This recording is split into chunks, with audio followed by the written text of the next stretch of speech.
Welcome back, everyone, to ESL One Katowice. It's day number 2 of the main event here in the Spodek Arena. We are 1-1, tied up between two of SEA's great teams. Mineski versus Fnatic, all square. All the marbles then on game number 3, and plenty for our panel to chat about back with Cat, Blitz, and Kyle alongside me. Blitz, I also want to bring up a couple of heroes. We talked about Storm Spirit before the break. The ET, is it finally going to get through? Is one of these two teams going to get through? And the reason I ask is that they're both 100% win rate at this event whilst using the ET. So you... No, absolutely not. Neither of them want to let the other one have it, do they? Yeah, I think it's just silly. It's like the whole life stealer thing is... I feel like Fnatic were like, well, let's try something a little bit different here. Right. Because one thing about it is, if you let an OP hero slip through, like you know for sure that the enemy team's going to pick it, then you can internally discuss, and it's much easier to draft practice around that. I mean, I'd imagine so, right? You say like, okay, if we let this through, they'll definitely pick it, so what's our supposed counter to it? But it's all theory crafting at that point, especially this deep in a tournament. You're just rolling dice at this point, because you wouldn't have time to practice. It's just... And we also mentioned yesterday that when you're up against it, and it's potentially your last game of the whole tournament, you want to put your best stuff on the field, right? It's an uncopyable mechanic, the armor reduction. It's also something that's always good. Same reason you always see mag picked. It gives you an accelerator, a damage and cleave. It gives you a battle fury and a BKB piercing AoE stun. Well, we're kind of done because it's been banned. Yeah. The Pango was the other one I was going to bring up, whether that would get through, and again, it's been banned. Speaking of like OP heroes, first pick heroes, that I didn't really feel the impact of Chen in that game, right? No, like, you guys didn't either, right? I mean, I think it's because he didn't really have a place in the game. Yeah, and that's kind of where I'm leading to, right? Is that they picked up this Chen, and then they picked a lineup that doesn't work with the Chen at all. Chen works in a lot of different lineups. It just felt like in this one there was so... I mean, you have no disables to be able to play off of. You want to bring your ganker to the lane, right? Exactly. But who was that? The Jug? Like, what's the strat? I remember watching them try and kill Storm. They brought in a summon on the Lesh, double warded, but it's like, what was even that plan? I think they drafted around the fact that they saw the Phoenix on the other team, and then I feel like they kind of got led around when it came to the draft. Like, Mineski just kept doing one-on-one responses, and suddenly you're put in a position where it's like, well, we actually have no lockdown, and we have no way to enable our Chen. And in that case, it's actually I feel like the Leshrac that was actually the biggest stumbling in the draft in that regard, because like, it doesn't seem like it, right? But then you look back at it and you've got this Lesh. You've already kind of handled the Chaos Knight with the Troll pick, right? The Leshrac doesn't provide a whole lot for you against the Phoenix. And once you transition the Phoenix into a 4 position, that duo isn't great. Right? I get where you're coming from, but I'd argue that it's way easier to build around the Lesh. And the reason you see that as the hero that's out of place is because the Furion and Jug did not appropriately match. So you didn't like the Furion last pick? The Furion last pick. Just keep the Lesher core in that case. Last pick your support. Yeah. Draft is well underway. Profit has switched sides. We've had exactly the same 6 bans, 3 on both Fnatic and Mineski, exactly the same. The opener is exactly the same, but it's not Fnatic's opener, it's Mineski's this time. Well, and we're seeing Furion and no Chen. Pretty interesting that they just like discard that hero this time. The Nyx you were hoping for as well. Yeah, Mineski had it was a last pick Profit last time. Fnatic make it a first pick this time round. Fnatic had a first pick CK Phoenix opener last time. Mineski have opened with it this time. I love globals plus Nyx. And that's part of why I like Storm Tree. And it's been a combo for so long because the tree helps Storm sustain the early laning phase, increases the survivability, and then late game, you're providing tons of vision, and Storm can just be like, oh, target acquired, you're in. Now all of a sudden 2 heroes are on top, and Fury and Nyx kind of accomplishes the same thing. Real hard to play Phoenix against Nyx Assassin. You always feel like you're being hunted. Yep. There's always a hero that can get on top of you. Oh, okay. But that's why it was a bit weird. So it was the in-game feed that had swapped. So we've swapped back. So Fnatic have exactly the same. I thought that was a bit weird. I was going to say. They just copied their openers. So, yeah, Fnatic have opened CK Phoenix. Is Chaos Knight Phoenix like really good versus a Chen opener? Is there something that I'm kind of missing in that regard? Like, yeah, maybe you can't pressure the Chaos Knight as much, but... I think Phoenix has always been looked at as a counter to Chen in some ways. It was something that Tal always liked to do, fly. And I believe it's just because you slow down the game state, you're really good at just defending objectives, and you inevitably get too powerful. The egg plus the spirit spam like kills off the creeps. And Chen is like a pressure laner, But the new Chen is not like, he's not diving towers like finding kills like old Chen, where you got a couple creeps and just crushed a lane and you're at the tier 2 by 5 minutes. It's a lot slower paced, more about map control.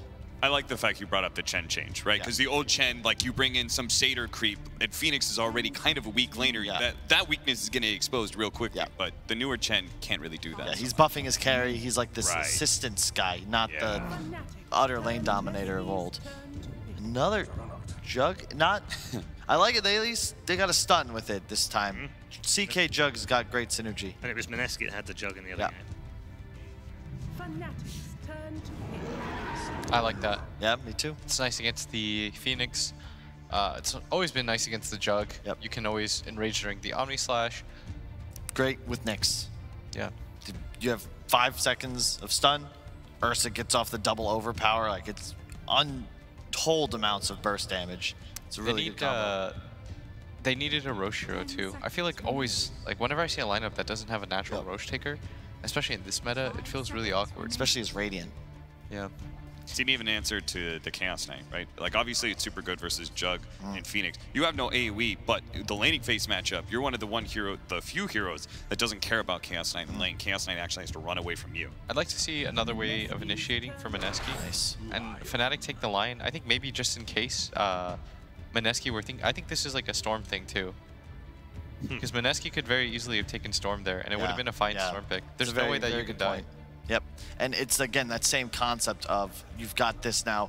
It would have been a Fury in support. You'd have strong lanes and all this hunt potential. All you need is this hero to capitalize on this reach advantage, and it would have been a repeat of game 1 where Mineski can just hop on top of Fnatic and pick a target at their leisure. The one downside of Lion is just that he's weaker in the laning phase. After the buffs to his stun, only 70 mana level 1. It's a bit better, a bit more damage on it too, but you still get bodied pretty hard by just a Furion with a Blightstone hitting you in the face with some treants. Could have been a sick puck game too before this, but yeah, Lion kills that. And now, be interesting to see what Mineski goes for, because you kind of need AoE damage. You don't. You're all single target right now. You don't really have much to deal with the Phoenix Egg. I know Ursa is effective, but later on in the game, it's a lot like why I didn't like Clinks against it. Like Clinks against Undying as an example, because you'd waste your entire strafe on the Tombstone, and you want to be relied upon to do burst damage. If Ursa's just killing the egg, he's now out of position in the center of an engagement. Yeah, probably has to blow his BKB or he'll get stunned or hexed. I think they sort of need another jump so that their Ursa doesn't have to just... Because right now, like, taking a fight's going to be awkward for them. Like, if they can't ever jump on the Phoenix first with Nyx, and if you start pushing down towers with sentries, it's hard for him to ever get in there. And you don't want your Ursa to have to be the first one to commit in a game like this. Otherwise, like, the way that you play this game if you're Mineski is just to do that, like, hit and run style almost entirely, like they did in the previous game. Against Chaos, but obviously they ended up losing that one. Do you just meatbow? I don't know if I like the Ajit meatbow, but they did it in a similar spot earlier in the tournament. It's a pretty good counter to the Jug, and the Phoenix, and the Lion. It's a bit of a problem against Chaos Knight Lion, isn't it still? Yeah, I like this more. I was thinking this is probably your staple, right? They obviously like the Lesh. This would be the 3rd game in a row they selected. I like the heroes that he's playing around a lot more. You have some disable, especially with the Ro4b build, right? Yeah. You also wanted this, not frontliner necessarily, but a hero that just goes the Vi, that allows Ursa to play more around the outskirts and find his target versus being forced to be the primary initiator. Bit weak against the Jug Phoenix, of course. I think Fnatic will still have a bit of a team fight advantage, but Mineski now have that ability to capitalize on their crazy early game potential. They can take towers now. They have the Roche taker of the Ursas, Blitz brought up. I just feel like there's very little to stop the Juggernaut from being able to get off Omni Slash, the Phoenix from being able to get off A. Even if, sure, the Ursa kills it, the Chaos Knight's going to get off his Phantasm. I'm a bit concerned about that. That's why I thought Storm would have been a really nice pick. Yeah. No memes, and just, even though we've seen it in the previous 2 games, I think it would have been nice because you need another wave to set up your Ursa. Like, he can't, if he just jumps in on the Phoenix to start, there's no real follow-up for him right after that, and if he gets the egg off, then you've already used your Fury Swipe trying to kill a target that you couldn't just burst. So it becomes a little bit circular. Do you think you just go Conka here, even against Jug? Because they banned the DK, so that would have been your other like tankier frontline stun initiator. I think you want a strength hero for sure. I'd like a bit more team fight. You've got the tower pressure. You've got Roche. I think you just need something that kind of is a stopgap, jack of all trades. And to me, that's just Conka. I love this hero. I love watching Moon play Conka specifically. And it's not a hero that Fnatic can abuse with their 10th pick mid hero. They go back for the tiny. No. No. Sorry, that just doesn't get enough done. It's it's fulfilling the same role in the draft as the Ursa would. Also not very good against Phoenix, Jug. Just not great matchups as is.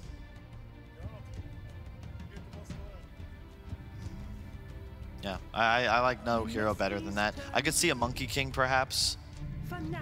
Oh, they take okay. Okay. Okay, so they're going the other way around with it, where they're going to try to play the Gorilla, and then they're going to get an Aegis on their Dusa and just push and let her front face for you, and then counter jump.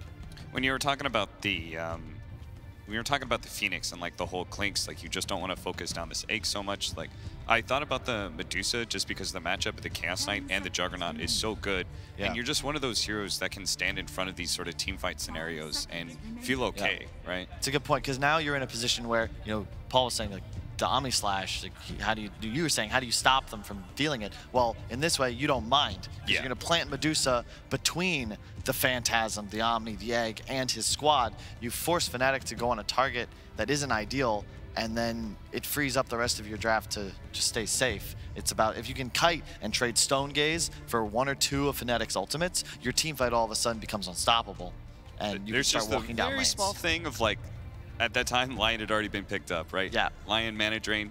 It's not the biggest deal in the world, but it's going to be annoying. For sure. And OD is in the pool, but wow.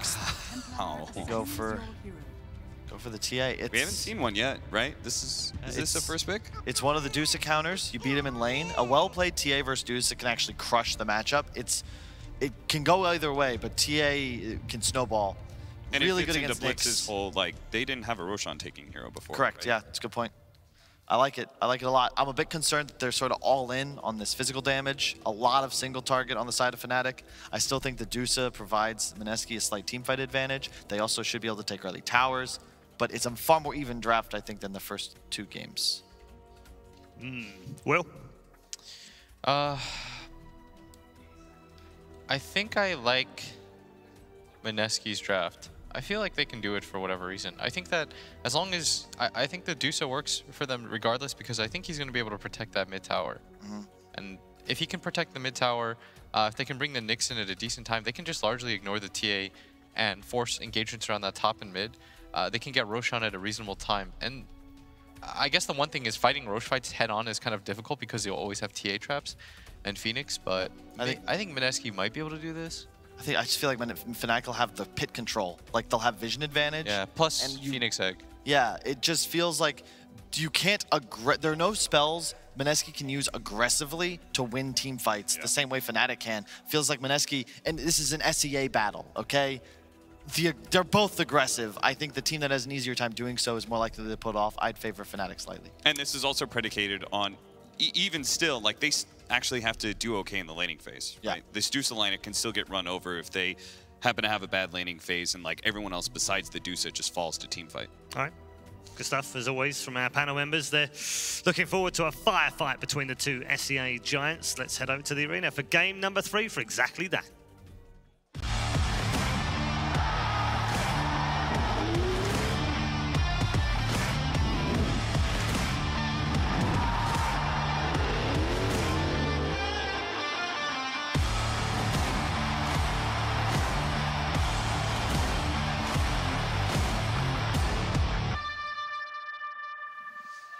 Game 3 now of Fnatic versus Mineski, the deciding game between these two Southeast Asian titans, as we will see who will get to continue to carry the SEA torch here at ESL One Katowice. The drafts are in, and we are seeing again some new stuff come through. Absolutely. An Abed TA. This hero, it's an Abed one that he can absolutely pop off on, but he's a Templar Assassin. Nobody is playing this hero at the moment. No, they're not. They picked it because, you know, that matchup, like Kyle was mentioning, TA versus Medusa, TAs can do very well in that matchup. However, they're not going to do that matchup. Mineski is going to just send the Ursa mid, and Ursa does just fine versus TA. You can actually put pressure on, as long as you don't fall behind. That's one thing. You have to play very aggressive and not let the TA pretty much just like sit back, get level 5. Because once level 5 comes, it becomes much harder for that Ursa. But I've seen this matchup, like the Ursa can threaten kills a lot of the times onto that TA, especially if he goes for like the Orb of Venom or even +1 rotation. He's got to go for the Orb of Venom for sure. Just if we're going to see if Pylai Die makes any TPs mid. That's the thing too, is one TP from a Nature's Prophet support with the Ursa, you can easily go for those dive plays onto TA mid. So I think for Mineski, I'm looking at the same, like similar thing like last time. It looks different because like they have this Medusa, but I think the theory behind it is that they want to be doing really well in the lanes, put pressure on those towers, go for the Roche, get Aegis. Medusa early on with an Aegis, just go break high ground. Don't let Fnatic get their team fight lineup ready and progressed to be able to take that mid game. Try to just keep that advantage going. And then it's also kind of a, you know, if things do go bad, we do have a Medusa. Yeah, they do at least have some sort of late game fallback in that sense. And as we see the lane set up, we're going to have a TP up towards the top from Jabster. Join forces here with MP for the backup that he'll need, as KP already starting to get some of the aggression on to them there. The Leshrac and Nyx Assassin ready to duel lane together down bottom. RG, as you say, moving away from the mid lane. He's going to choose to farm down here in the much easier situation with the help of Pi. Well, I say easier, there's still going to be the harassment with the Fire Spirits, making it a little harder for him to get those early CSs. Top, MP quick with the Blade Fury to dodge the follow-up stun there for the two of them. Japs is able to get in. And, both sides having the ability to kill for sure up here. And Mineski with a potential chain lockdown of stuns. And Jabs, of course, when the level 2's there, the setup to buy more than enough time for the chase down to be there with the Jug's Blade Fury. Jabs has to be very careful in this lane, though. If he gets caught by pretty much any of the stuns at level 2, he's dead. He will get follow-up comboed up. So it is quite a kill threat from both sides. And mid lane, we do see the TRA pulling out a bit in that. In the first few creeps and Moon, he will not be bringing out that Orb of Venom. So that's where he can start putting the pressure on and threaten the kills and keeping that refraction at bay. Bottom, I like the way that Fnatic played the initial lane. They actually just pushed it in super hard, just straight up auto-attacking. DJ threw the spirits on the wave, and Ice just auto-attacked it and pushed it into the tower of the Dusa so that they can pull the following wave. Just so they don't have to deal with Pylai Die, right? We've seen what Nature's Prophets can do, is if you don't actually have an okay stance in your lane at the start, these treants just bully you. Mid lane for the moment being quite even. Moon we'll be able to get a few of the swipes up on Abed. Yeah. You see Abed, he knows this matchup though. Instead of going for Wraith Band, instead of going for any type of regen, it's a like rushed boots to make sure that he can't actually just get chased out by this Ursa. Will hurt his last hits a bit, so you will see the Ursa pull ahead in that one for the time being until those levels come out, but he'll catch back up on the TA. It's all about just like getting that MS, getting that movement speed to get that Ursa off of you so you don't die in the lane. And MP on top, being heavily harassed actually by Ro4b and KP. Lion just not the best laner. Even if they have the kill combo, it's only once every 40 seconds or so in comparison, while Mineski can just constantly threaten. They will now hit the level 2 after this next creep dies on Jab, so they will have set up for the Blade Fury, level 3 on the Jug. They got the stun, they got the follow-up onto MP. Jabs was able to stop the combo a little bit there. Jabs, yeah, he's got a point in the mana drain too now, so if he does go in on a target, he'll at least be able to limit the chance of Mineski to turn with the spell combo onto himself with the lack of mana. It's bottom Ice, tries to bring in Pi. Pi will be able to juke him though, keep himself hidden in the trees. See what Ice did to try to deal with those treants? He actually went for the double stout shield, just to get that little bit increased block chance versus them. Certainly something that we see, like, it's very much a personal preference, isn't it? Some offlaners love to do this against any sort of summons in lanes. Yeah, it was like we saw it a lot when Brood was getting popular. People were just picking Agi heroes and just going double stout and laning it rare. Similar concept versus these summons. And as the lanes go so far, no one really getting pressured entirely out of farm. It's pretty close on all three lanes. Yeah, Mineski pulling out just a little bit ahead at the moment. Abed is doing just fine though, has those boots finished up like we were saying, has the wind lace queued up next, and will be soon getting that level 5, so. We get the 2 stuns off here onto MP, and The of course Edict. with the Diabolic Edict, Blade Fury won't save him against that physical. Stepping up too far, getting overconfident. And I mean, you could see it there. MP, I don't think he expected to be killed that quickly between the two, but now no, he has to be careful. Blade Fury is not going to save you against a Leshrac. Top lane is definitely the biggest issue for Fnatic. Moon dropped quite low in that mid lane. With the wind lace, he actually has a one less movement speed than Abed actually with the boots on the TA. And oh, that side blade actually just clipped Moon while he was salving. Oh no. He's Yeah, going to have to take the walk back to base. It literally just clipped him right on the edge of it. That is a painful hit for Moon. Nearly as bad as dying in the mid lane. That's going to give a lot of space for Abed to get an easy couple of waves to himself. And he knows too. Like as soon as he sees the Ursa's just gone out of the lane, he's like, all right, yeah, I did get him. Top Febby has been chased. He'll get the Spike Carapace out, but MP, he's on top of him with a Blade Fury. Febby will try and deny himself to neutrals. Not going to happen. Fnatic will get the kill upon him. DJ wants to secure the farm and also secure these bounty runes. He knows that bottom's not really going bad, but it's not like they're actually putting much pressure onto the Deuce at all. And Ice is okay down here now with that double stout. And Ice looks like he's going to get maybe both bounty runes too. He is, and up top as well. Fnatic, they'll be able to get the 2 there. They got all 4. 4 bounty runes for Fnatic. Push them a 1,000 gold ahead. Jabs does get caught out by the stun. KP chases him down with the Edict. So at least Mineski will find a kill in return. The bounty rune trade obviously favoring that of Fnatic's play there. As MP, I mean, extra attention being drawn up here. We did see Fnatic originally send the 2 supports up here to help out, but now MP is alone. Yeah. And there are 3 members of Mineski here. If MP steps forward, gets caught out by a stun from the trees, they will be able to kill him, so MP has to play very careful. They want to get their early Night Wards down in the mid lane and also just...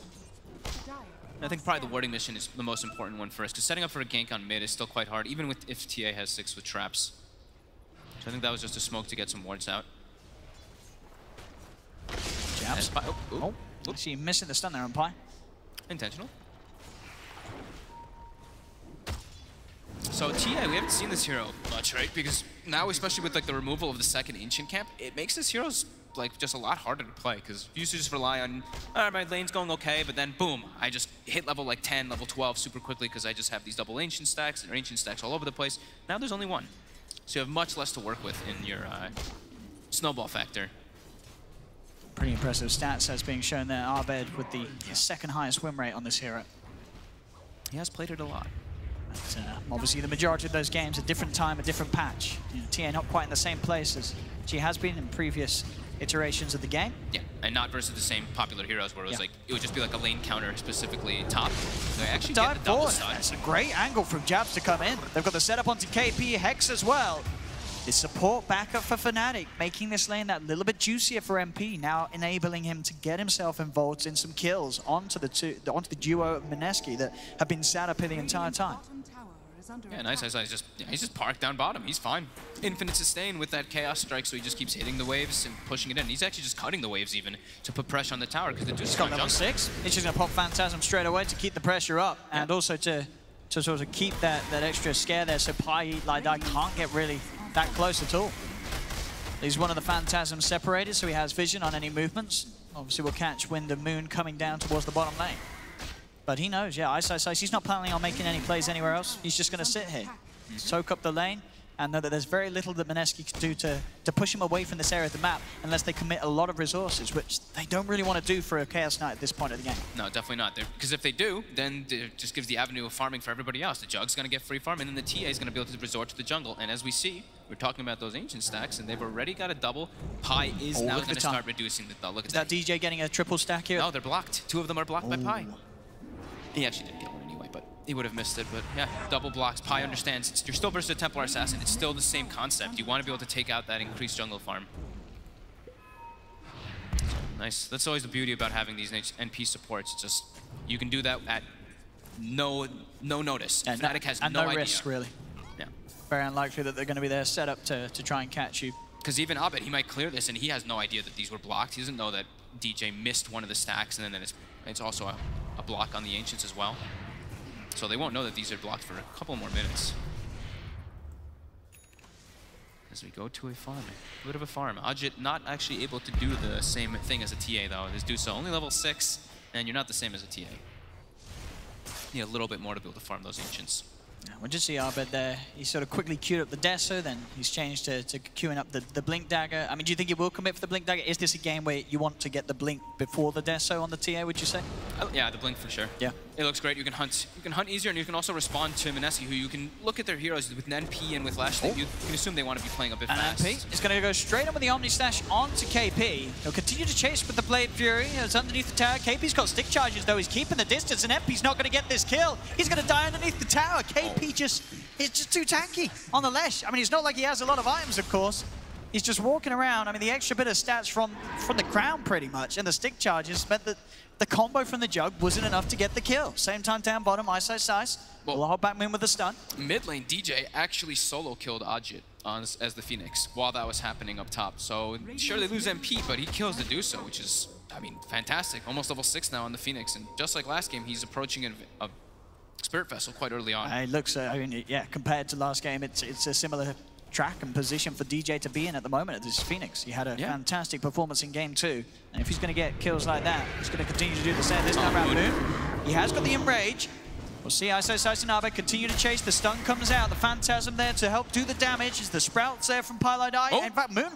He just gets pushed out of it. That's a feature. He'll manage to get himself somehow out of the Sprout, but he will still die. They get another stun out, drag him in with the Phantasm. They'll kill him off. It's back towards the mid. A trade happens between the two, the Nyx Assassin and the Phoenix going down 1-for-1. I think KP, I think Mineski's probably happy with that kill. Look how much DJ just gave to KP. 504 gold, even though he killed Fabi. And now Supernova's down. So now they can look to make an aggressive play, because that's the one big team fight that rallies together Fnatic. So they could look to pressure this top tower. I think they want to pressure at least one tower here when that Phoenix is dead. And it's 10-minute mark, so those catapults are starting to come in. And it will give space to Ajit to just sit back and do the jungle. 3k lead though for Fnatic. Moon charging in towards MP. Yeah, they're going to have a stun from the line to hold the back. At the same time down bottom, Febby playing around with them underneath the tower, but it's going to be top when Mineski get away with the kill. They get the tower, they dive in, they get jabs, keeping it even on the kills now. 5-5 between these two teams. And bottom lane... DJ is very low. He throws the scan on top of himself to make sure that Febby isn't going for it, but DJ's sitting dangerously low. As Febby still has the Vendetta for a little bit longer, doesn't have mana for a follow-up though. Now if DJ's he did, healthy. Yeah, it could have maybe been enough, but yeah, DJ, he knew that there was a high potential that the Nyx Assassin was hunting for him. Yeah. More space for Arjun around this safe area of the map. Egg is still down. They were pinging the tier 2. They want to continue the pressure. They still have their catapult. Yeah, I mean, this is a lot of pressure that Mineski are being able to put on without the need of their Dusa to turn up. As top, they do get the stun onto KP. KP gets off the Diabolic Edict. Ice trying to chase, but the Rift won't be there in time before KP's out into the trees. He'll get himself away, TP out. Fnatic aren't going to waste any more time searching for him. Yeah, it even got scary. If Ice does Rift, he's at risk of maybe even dying to that Lesh before they even to catch up there to go for that kill. And an instant smoke, so they respond to defend that tier 2, and then they want to make a quick movement just not to be obvious. The pings come out. Punish. They want to find whoever's farming this area. At the moment, it isn't the Medusa. Archer's moved away. It's just Moon who's around at the moment. They'll look to just position on the high ground so they catch anyone moving up to here. They can get a ward down, but there's a sentry already there. They'll see Moon. The stun is it's a bit of an ambitious one there for Jabs. So not quite nearly the range needed to get a touch onto Moon. Oh, and it's really... Ooh. All right, Jabs, just making sure it still works. As they do scout out the stack, though, and they get themselves down a ward. It's going to get dewarded instantly, though. But they do see that triple.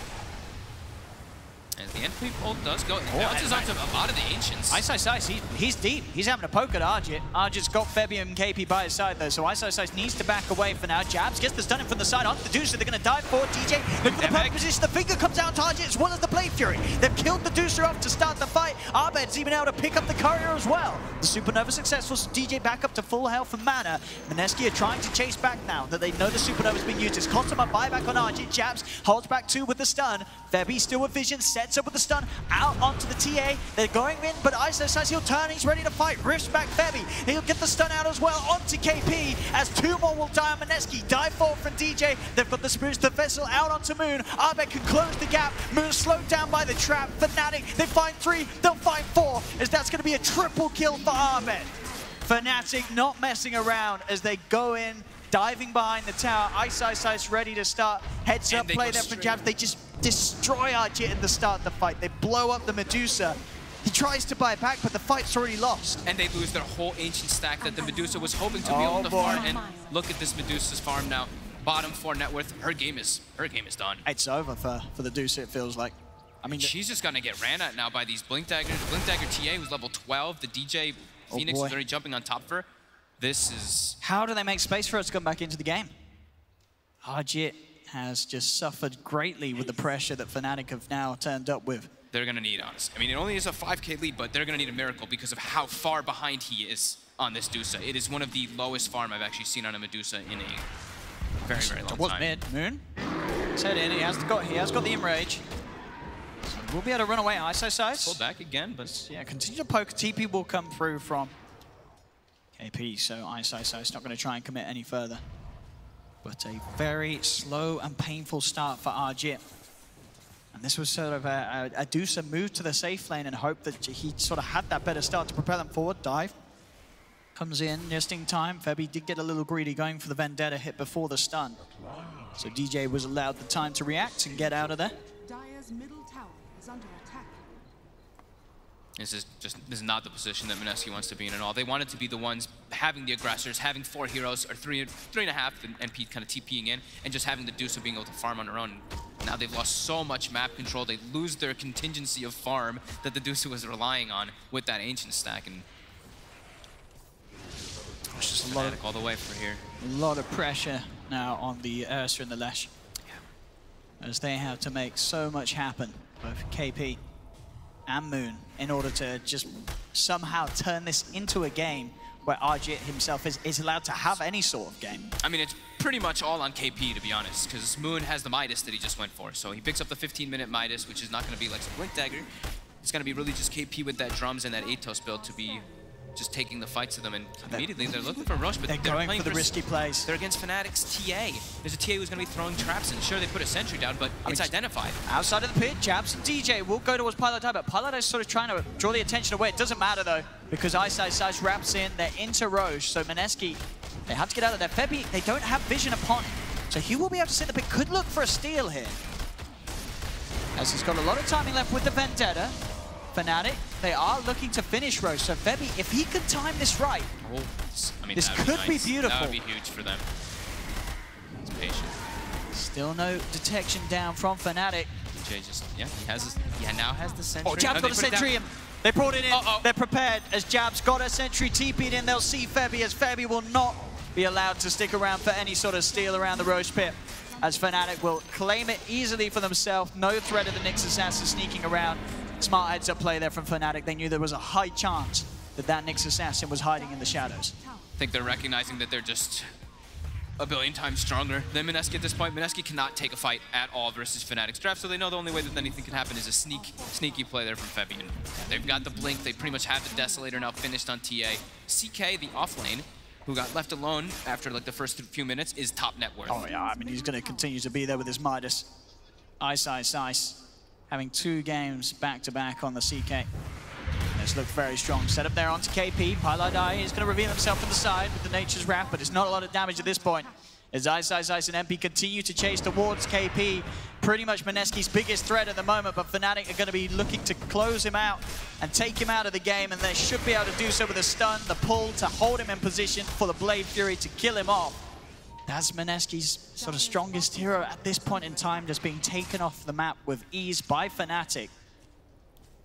Just feels so good having this like CK as your offlaner who, with this 5-second cooldown and a 3-second slow on Reality Rift, makes it so easy for you to chase heroes down when he's having such a good start.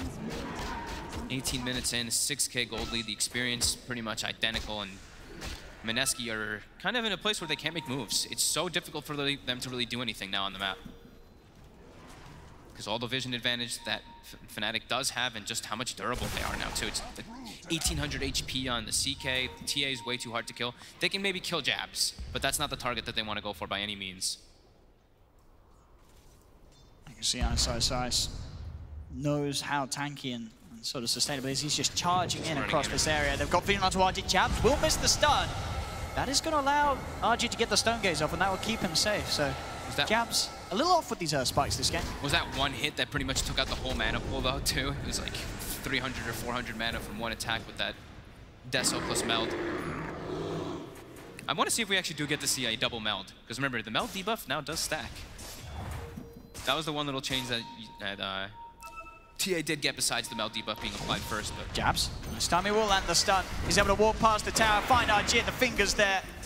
Has no chance at all for this underfarmed Medusa. Did the finger actually do the damage? Did it actually do damage? I think he died before the finger hit. He died before it, yeah. He gets the thing because it goes off, yeah. but you know, he only did 100 damage, so yeah, it didn't actually end up being able to do the damage. It's just the raw physical from the TA. And there's just nothing that Mineski can do. With the Deso, they can just push on. Mid lane, Supernova's going to come out. KP was trying to get the kill on DJ, but didn't have the damage in time, as they don't care about having to use the Supernova mid.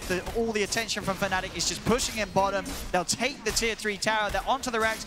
There's no Medusa in this game for 30 seconds. Even if she was, RG offers no sort of help at this point in time.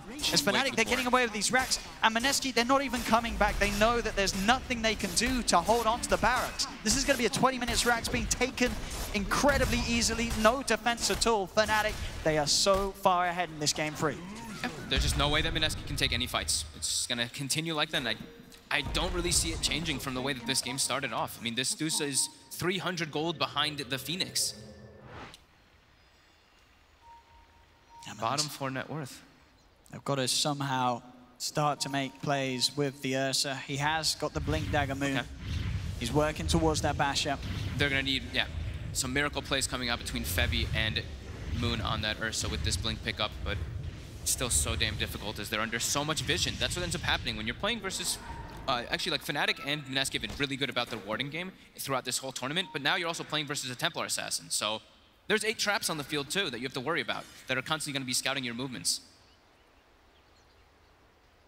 Jit's still struggling towards his first major item this game. He's nearly got the Manta style, but it's coming in at such a slow pace for him. And even then, how much is that Manta really going to help? It's going to make him a little bit harder to kill, but his damage is still just gonna tickle the side of Fnatic.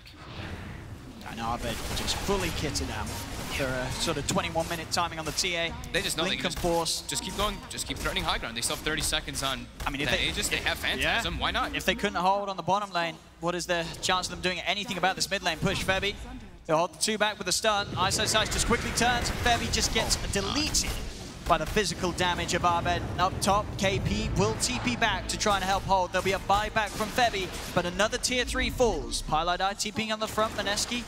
Will they be able to do anything more about this? They have the Ursa on the high ground, but Moon cannot afford to jump into this, as Fnatic will at least give some sort of, just a bit of a chance for Mineski as they back off. They won't force for the mid-racks as of yet. They know that they don't really need to. Yeah, they don't need to, and they were losing their Aegis anyway. They've got a good amount of gold that they can spend to pick up some small items here before they want to look to go again. And they still have tier 1s top, so they could look to push out that top wave and get those tier 1s and tier 2s and then continue the pressure after that. As Mineski, they're just, their moves just aren't there to make on the map. It's super hard for them to really do anything because Fnatic, it's not like they're really splitting up too much. You see DJ is sometimes like splitting away, so is Jabs, but the 3 cores are just running together because they know this is all they really need to do in this game. Just group up, push the towers. There's no way Mineski can take any team fights. Especially with these 2 pickups, both the CK, Ice and DJ's Phoenix, they have 2 halberds. So any chance of the Ursa doing anything in the fights has just been entirely shut down. And even if the Dusa is able to get to a point where she is farmed, which she probably won't in this game, she will just get halberded twice. So yeah. Very tough, if not impossible, for Mineski to come back in this game, as Fnatic will just continue taking the last few objectives left on the map and looking to smoke and keep just punishing. There they go, as they're hunting Moon. Moon has been found. Hex opening there from Jabs. They'll have a stun to follow up. Ice also having further control. The burst from the finger comes through as it's just another easy move and kill for Fnatic. They're taking a tier 2 tower at the same time as well. There's just nothing that Mineski can do to slow this down. It's 23 minutes in, 12k lead, 16-5. Fnatic having a beautiful game 3. Yeah. Not much else to say. I mean, they really just have such a big power spike here, and there's nothing Mineski can really do except for just hope that there's some crazy dive from Fnatic, but Fnatic's playing it, they're playing it nicely, and they're just so tanky on their front 3. Yeah, I mean, Ice can just afford to go in as such. The stun does come out, but where is any sort of damage to take him out? The disarm there out onto the Deucer. Arjit tries to head forward, but he barely touches them. It's a tickle at the moment from the Medusa. They've got so much sustain as well, with MP having the healing ward available to heal them up as they just take the racks underneath the noses of Mineski. Mineski cannot push Fnatic off before the structures fall. So it's a second melee racks gone from the base of Mineski. Yep. Now they can just back up. They can check if Roche is going to be respawning soon, which we will find out very shortly. It is also a DD outside of the pit, and they can just keep their advantage. They don't, like we said, they don't need to rush anything. They have 4 of the top 5 net worth. The Phoenix is now ahead of the rest of Mineski. Arjit nearly having a Dragon Lance, but still he needs to, he's 3 items almost behind where he wants to be at this point. They've got the DD, they're looking to just take this fight with it. So much damage is going to be coming out from Abed with this too. Just look to a fight, end the game. Don't even need that last rush. They put the trap in the pit just in case they were to scout it, but they can just look to end this game. There's not really any risk of Fnatic scores dying now. It's into the pit, into the base. Sorry, they look to go. They drop a ward down. Move more head forward and get the D ward mid lane. They get the Atos on to the Arbed, but Arbed's able to slide down to the low ground with a Hurricane Pike. Ghost Scepter from KP saves him from a DD meld hit as well. Just sending in the Phantasms to create a distraction whilst the top lane gets pushed towards the base by Fnatic. Pilot is trying to do his best to cut any type of waves and get any type of vision down for his team too in the meanwhile, but all 3 lanes still pushing into the side of Mineski, and Fnatic back up, get some farm. Feel like they're, they know that they're in such a lead, but same thing, they just don't need to rush it. They don't. There's no pressure here for Fnatic at all. They have 3 heroes at the top net worth.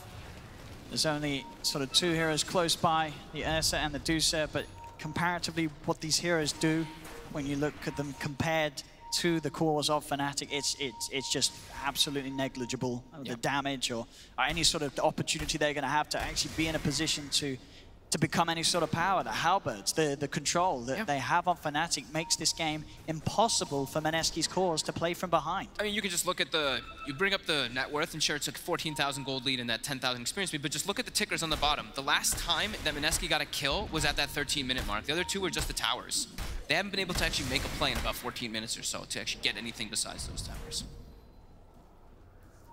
It's just been Fnatic running the show. And Roche will be spawning now. They have the trap in the pit already too. They can, as you say, go for that if they want to. There's no necessary need for Fnatic to do so. KP does find the courier, but the reaction's there with the protection. Won't be able to kill it off in time. DJ, they're just keeping the side lanes pushed in too. DJ just parked himself up here. They might be able to find him here though. He is gonna get caught out. There we go. They'll get at least a catch, Mineski. They're finally able to punish the greed from Fnatic shown in 3 different lanes. Bottom shrine has fallen. But it is on their side of the map, so they can't actually turn it into anything, but at least it gets them a little something. And Arbed, he's already heading over. They know KP's around. Uh-oh. There's KP. He's got the Ghost Scepter, but they've got the Blade Fury to work through it. And KP's trying his best to run. Jump forward up from Arbed. Doesn't manage to actually finish him off in time. Will shove himself back to the safety out of the Sprout. Moon does commit upon him, but Jabs has the stun, holding back the bear. MP turns towards him. MP still with an Omni Slash available if necessary. Ice wraps around. Finger comes through from Jabs. That's going to be the bear and the Prophet down. As Fnatic, even with DJ dead, there's no sort of struggle for them to fight against Mineski's attempts. They are so far ahead. Yeah. Ice just gave that full wraparound with the Phantasm. Now they go back into that Roche, and more than suitable to take this out. Once they pick this up, They'll be ready to go again. DJ picks up a BKB to ensure that he will be able to get his Supernova off in the fights, as they're now gearing up to go for that final game-ending, series-ending push to knock Mineski out of the competition and allow Fnatic to continue their journey here at ESL One. This has been a very impressive second and third game from Fnatic, looking to show that they are performing on another level in comparison to that of Mineski here on the main stage. Even though that first game was, you know, just very commanding. It was good. It was a smart draft, and it did show. But it seems that Fnatic really got Mineski's number in Game 2 and Game 3 with the way that they chose to play. Oh, yeah. As Ro4b will find the courier. Didn't have anything on, but still a nice bit of a gold bounty for a team that is so far behind in gold. Gets himself a 4-staff, so they do at least have now 2 4-staffs on their team, the defensive, the 2 supports, but yeah, just still taking those fights for Fnatic is just so damn impossible, and into Aegis Cheese. How's our Deuce? Any other item picked up besides that Dragon Lance? So Dragon Lance with the Manta and then into that Scotty. So their damage is still going to be really limited because it's not like this Deuce with this build does damage. It's no, not at all. It's just survivability. Survivability and the hope that Mineski can somehow hold on to this final set of racks. As it's going to be all about this defense. That's going to be ever so hard to come in with as Fnatic already just tearing down the tier 3 tower. MP frontlining, the backup's there. Moon's going to jump forward. A couple of touches onto MP, he'll back off for now. But the tier 3 pretty much already gone. As Fnatic just opening up that final lane to go for the finishing kill. They look like they might want to do some type of 4-staff play here. I'm seeing Ro4b pinging something out on that tower. As we see as well, according to Dota Plus, 100% win chance. 100%. This is 100%. I mean, I don't think you'll find many people that will disagree with that, looking at the game state. They try to go for the stun. They won't actually connect it on top of that either. And yeah, that's what we're saying. Like, the Medusa's game, she was just out of the game from so early on. Now she's finally up to that number 4 in net worth, but that's not a place you want to be as a Medusa. And I guess this is what's sort of the risk as well. I mean, obviously the move was to take the Deucer away from the mid lane, but then you're playing the Deucer in a side lane. This isn't the opportune lane to put a Deucer in, is it? No, definitely not. And especially not versus a pressure hero like CK. This hero can put so much pressure onto the tower even. You saw what Ice was doing. Even though DJ left the lane, DJ went to go move around. Ice just started cutting the wave and was just like, whatever. I can put more pressure onto this Deucer and force her to go jungle so early on.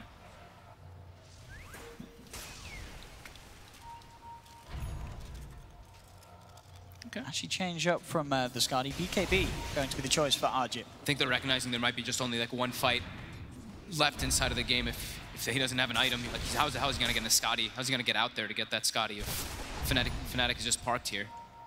As it's a full butterfly now too for Abed. My goodness. And he goes. Does get caught out by the stun from KP. Ro4b having to back off. Pops the spike. Carapace dive forward from DJ's. Pops the BKB as well upon himself. And towards the rack, Supernova down to stop Mineski from moving in onto Fnatic. As they've got a fortification, and now we're off. Moon tries to jump towards Ice, but Ice reacts with the Phantasm, turns towards KP with the stun, the finger comes out. KP will buy back immediately, so will Pilot Eye. As the racks are being focused by Abed, they'll try and hold back Ice within the base, but Fnatic are just focusing objectives. The top rack's being taken. Moon, he's trying to kill off Jabs. He'll come out of the Hex afterwards. Can he finish the line? He does. He's able to find the Lion, but they've already lost the top racks. MP dives in. He's able to kill off Pilot Eye a second time. As they'll buy back with the Lion, they know that this is the chance for them to finish the game. Fnatic, KP, burnt down, jump forward with the Omni Slash onto Arjit. He pops the Stone Gates in the Manta to get back, but Ro4b cannot escape. He dies, he'll buy back as well. They'll drag him with the Rift, the Ursa surrounding him, disarming him. Moon is forced back, but Fnatic will look towards cleaning up the base. GG is called, and Fnatic will move on here at ESL One, taking the series against Mineski 2-1. And Game 2 and Game 3 were the dominance that I think a lot of people expected to see from Fnatic coming into this series. Absolutely. Just from start to finish of this game, there was probably there wasn't even like a small window. It was like, I think in like the first minute or so when they got the first blood, that's when it was like Mineski. But besides that, Fnatic just did great in all 3 lanes, put the pressure on, did not let this Deuce have a game at all. they got the, I mean, they contested the one most important thing that was the comeback from Mineski, and that was that Roche, because they have that TA last pick. They have the traps that they can throw into the pick to be able to see if Mineski does ever try to sneak that. And yeah, clean, crisp, and well executed by Fnatic. The TA pick was a genius move. I mean, it was something that, as Mineski, you can't really blame them. They can't really expect an Arbed TA to just come up like that in this day and age, but it comes in, it forces them to have to make this lane change.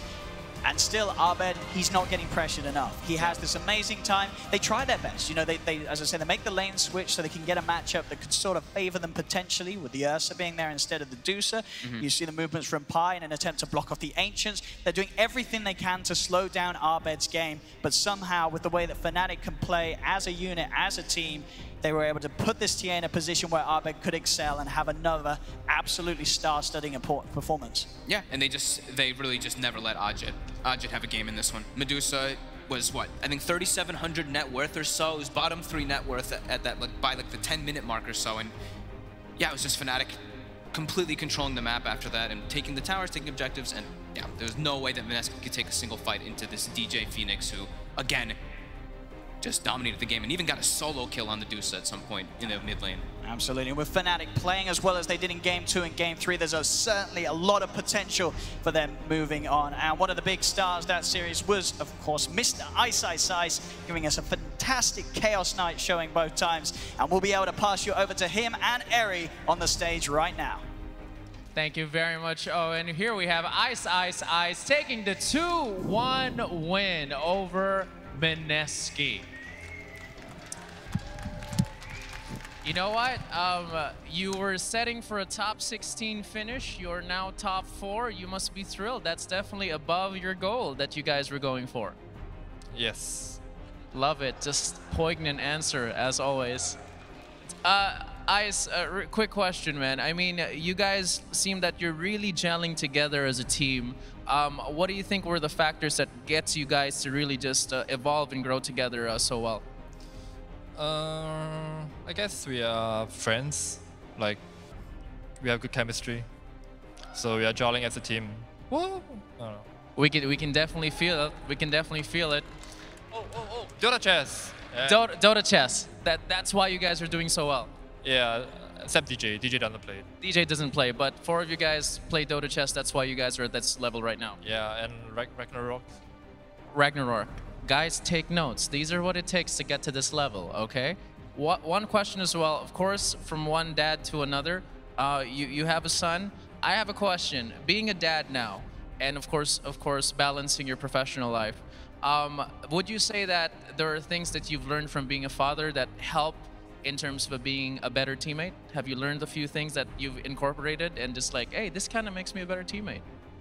Not really, but I didn't expect like babies to be so smelly. I mean, it's not nice, you know, but when they poo, it's not good. But so your smell tolerance has gotten a lot better, and that might have helped, maybe.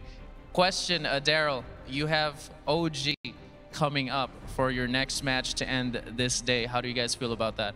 Gonna slay them? We're gonna slay them. Quick answer right there. All right, well, good luck to that. Congratulations, Ice Ice Ice. Give it up. Fnatic taking that 2-1 win.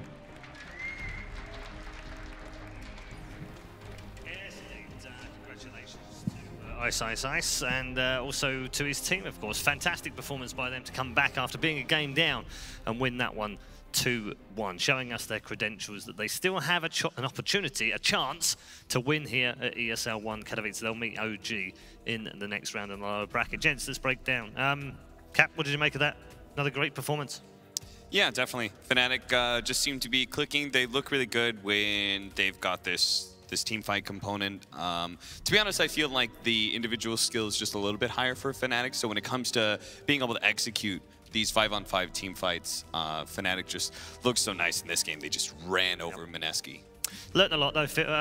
We're on the way, Mineski, haven't they? Because they had that horrible 6-game run in defeats in the group stages, managed to get themselves out, then got themselves through a round in the lower bracket.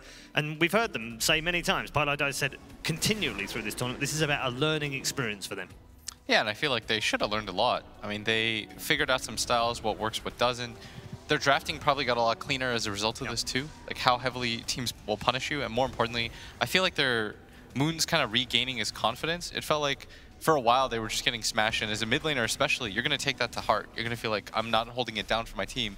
And in this tournament anyways, to me, he felt like one of the better mids. Mechanically, he was able to make so much happen with some of these more mobile heroes. And that's what I'd like to see from him more in general, is just to give him some more mobility, some more playmakers. That sort of Dusa style slowed down the tempo, I think, way too much for them. And I think they'll learn from that. There was also side lane Dusa. And I understand you had a matchup disadvantage middle, but it just doesn't seem to fit the way that they like to play. You want Medusa to be hitting, like leveling as fast as possible, because that's a big part of what increases your farming speed.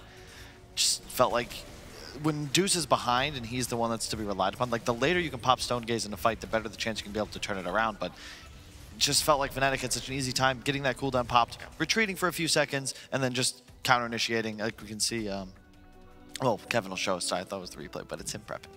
It's all good. We're getting there. We'll get to Kevin in just a moment. In terms of Fnatic, can they go any further? I mean, I know they said top 6, but I almost felt like that was underwhelming in terms of what they were aiming for. Top 4 should have been what they were aiming for at this event. They've done that now. How far can they go? I think they can definitely match up against OG and make it a competitive series. I'm still leaning towards OG slightly, just because it's felt like OG has had more momentum. But yeah, I think Fnatic can definitely go farther. Okay, well. I think whoever does win, it'll probably be like a 2-1. And yes. It's weird because both these teams are very aggressive. Like, they have very good early mid-game timings. And they both also have... They have this like weird thing going on for both teams where it feels like they're sort of figuring out their groove. They're finally giving Abed like the counter picks in mid. And it'll be an interesting, at least from a drafting perspective, like stylistically, they match up pretty good against OG just because they always know what OG is going to draft mid. So it should make Abed's time a lot easier. And then if you look at it that way, then it looks more clear to me that they can get top 3 pretty easily here. They just have to sort of work things out a little bit more. Don't do stuff like give up Lifestealer just to see if you can beat it. Don't give them Ember, Monkey King, because you know it's coming and you know a counter to it. Like, stick to your strengths, be smart in the draft, and I think they can go pretty far. To counter that, they finished 5th, 6th at both the previous majors. This is the series they've always lost. They go up against a team that's like on an equal footing, perhaps strategically more developed, which I think OG definitely is, with time to prepare. Like, this is the game they lose. And I'd like to see them finally take it once and for all. But thus far this season, they haven't really demonstrated that they can really take that leap into those teams that are actually competing to win lands, not just do well. All right. Going to get more from all of our panel members in just a moment, but it is time to bring in Purge, who's going to discuss Vision. This is one of your choices for Purge to break down. The Mountain Dew Amp Game Fuel Power Plays. Hey guys, you want to know how Vision impacted a game in a team fight? So I have a couple examples from that last match. I'll start off just before the 6-minute mark. It has just become nighttime about 50 seconds ago. Pilot Eye places an observer ward down, and importantly, what he's doing is checking to see if the rune spawned. It did not spawn there, which means it's on the other side. He sees TA going down there, and he commits his teleport to guarantee that he gets this rune. So it might just seem like, oh, I wasted a little bit of TA's time, but imagine she grabs that Invis rune. Might go looking in the jungle. Maybe she finds Medusa and gets a solo kill. That could be really impactful, for example. So observer ward's helping out a lot. This is a crucial solo kill that DJ was able to get. He spots the Dusa when she walks into observer ward range, despite it being nighttime, and because Medusa has 3 points in split shot and 2 points in snake and no points in her shield, she's an easy kill because he had vision. And the funniest part is what happens immediately afterwards is that the Medusa ends up teleporting back in with a sentry ward to try to de-ward where she thought the ward was behind the tower, so it got Medusa even farther behind. And then later on, because Medusa's behind, she's currently sitting at the 5th lowest net worth in the game. Not a good place to be for a hard carry. They go to defend this tower, but she's a bit behind in levels. She has 1 point in mana shield, 0 points in her ultimate, and they're trying to defend this tier 1 tower because it's the key to Roshan. But it's a little bit difficult to do so. They don't quite have perfect vision in the area. Lion initiates the stun from the side, uses Finger of Death. They commit the supernova. Medusa dies and instantly buys back. And as a result of that, even farther behind. And all of these little things cascade and cascade into these next fights. Fnatic ends up retreating to the right and then swinging back in to re-engage. And they end up winning this fight. Medusa does not die back, but all these little things add up. And a lot of them start with information that's gained from vision. Thank you very much, Perch. Yes, Vision, often underrated, and we don't talk about it an awful lot, I don't think. Sometimes we don't get much time after some matches, but let's talk about the warding in this tournament, because some of it has been very good, and some of it has been a bit shaky. Well, it's not just the wards either, I don't think. It's heroes that have some sort of ability to acquire vision. That's why I like the TA pick so much in that last match. There's a lot of heroes in Dota that are popular now that are vision consumers, but these other heroes that are coming back, like Nyx, like Tree, you know, we'll see perhaps more TA. You use those wards that people have become a lot more adept at hiding, at placing, and you find opportunities now because you actually have the ability to turn this vision advantage into kills, objectives, hopefully a win. Furion's a great example of that. Yeah. There's no support that's more infuriating to play against as a support and try and de-ward a Furion, because you have no tells as to where the wards actually are. He just teleports somewhere deep onto your side of the map and he gets the vision down. Normally, in order to do that, it takes a smoke to be able to make that kind of confident play where you just move deep into the map and get vision down. It's at its best infuriating. Yeah, it absolutely is. Will, as a man who's been more of a core through his career, what does vision mean to you? Oh, vision is like the best thing and the worst thing. Because when I don't have it, I'm so tilted. And all I can think to myself is, man, I'm such a greedy dick because I have the gold. I've got like 3,000 gold. I see 4 wards in stock, and out of principle, I refuse to buy any one of those. Like that, honestly, wards make me realize like how bad of a person I am, because as a core, like, I should just do it. Because vision determines so much in Dota. It allows me to make my moves, it allows me to farm, it allows me to make ganks, it allows me to make plays. It just allows people to do the same stuff to me. It's the most important thing in Dota that people don't really realize. He's the kind of Storm player that knows he's playing against, say, a TA, but never buys his own dust. Yeah. Because, you know, Why would you? Yeah, exactly. You know, well, I know my supports have dust. Yeah. Pretty much. Cap, how important is vision across the board, regardless of MMR? For the pub players out there. You know, for the pub players out there who are struggling, they're thinking, vision doesn't matter. The lower the MMR it is, the less vision matters. You can do some crazy stuff, I swear. Playing in some party cube games with some like lower rank friends, it's amazing that you can have total vision of stuff and it doesn't matter. But do you think it's better for lower MMR supports to be more aware of giving vision to their team? That can win them games at the lower MMR. Sure, yeah. I think the communication aspect is probably better for those supports because honestly your cores are going to be so brain dead that they're not going to use that vision. So use the vision and then in turn process that information and give commands to your team. Tell them, hey, that gank is coming. Listen, I always say this on stream, Jackie Mao has it right when it comes to playing pubs, okay? People don't listen until you repeat yourself over and over and over again. It's also a military trick where loud and multiple times, it will get people's attention and they will listen to you just purely for the fact to get you to shut up. All right? The gank is coming. The gank is coming. The gank is coming. It works. Do it. I remember one I had for sure, that buy armor against Slardar. I would say this every damn game we played against it, to the point where someone would die, they didn't have their armor, and I'd be like, guys, remember, and we know, buy armor, okay, got it. Like, but they knew. All right, okay. Some hot tips here from the experts across, no matter what MMR you might be. Hopefully that helps you out in your pub games as well, although I wouldn't recommend everything we said on the panel. We're going to take a break right now. When we come back, however, we are moving on to the upper bracket final. Team Secret versus Gambit. Second time. It's a buyback with the line. They know that this is the chance for them to finish the game. Fnatic, KP, burnt down, jump forward with the Omni Slash onto Arjun. He pops the Stone Gates in the mountain to get back, but Femi cannot escape. He dies. He'll buy back as well. They'll drag him with the Rift. The Ursa surrounding him, disarming him. Moon is forced back, but Fnatic will look towards cleaning up the base. GG is called, and Fnatic will move on here at ESL One, taking the series against Mineski 2-1. And Game 2 and Game 3 were the dominance that I think a lot